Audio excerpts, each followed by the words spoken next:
a dream and many dreams, and this is like Martin Luther King once said, I have a dream, and now his dream has come true. However, the dream that I had was very significant.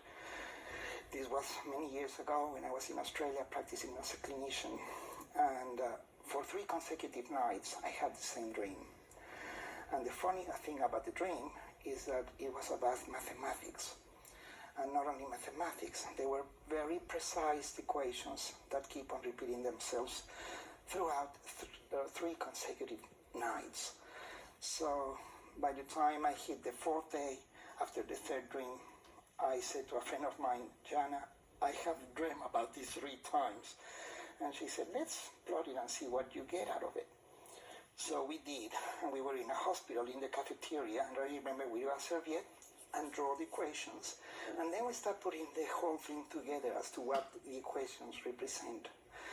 And at that time, I got something very special. The dream was not as complex as this. It was very simple, but it gave us the opportunity to talk about this. This is what now is known as the quantum morphic field. A morphic field is part of the space-time matrix that combines with something that we know now exists, and that is gravitational waves, first described by Albert Einstein back in 1905, and never proven until the 16th of February 2016. This was done by researchers at the University of Columbia in New York, guided under Brian Greaves' group. And this is just amazing because they demonstrated that these gravitational waves play a major role in space-time's matrix. So if you were to take everything away from the world, everything, including the air, you will end up with emptiness.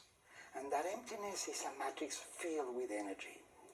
This is what people might have referred to as ether, or they have referred to as spinning energy, or energy of the vacuum.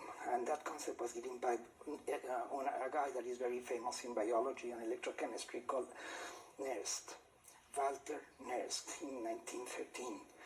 He described that the so-called energy of the vacuum was nothing else but energy, not vacuum.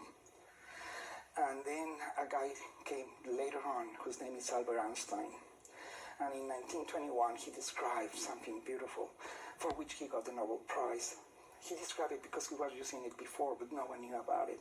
And that's the photoelectric effect, for which he was given the Nobel Prize, not for his theory of relativity that he became famous for.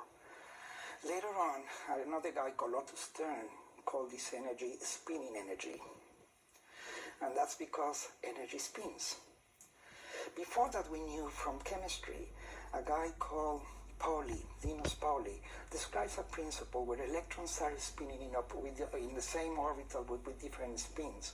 One goes clockwise, the other one goes counterclockwise.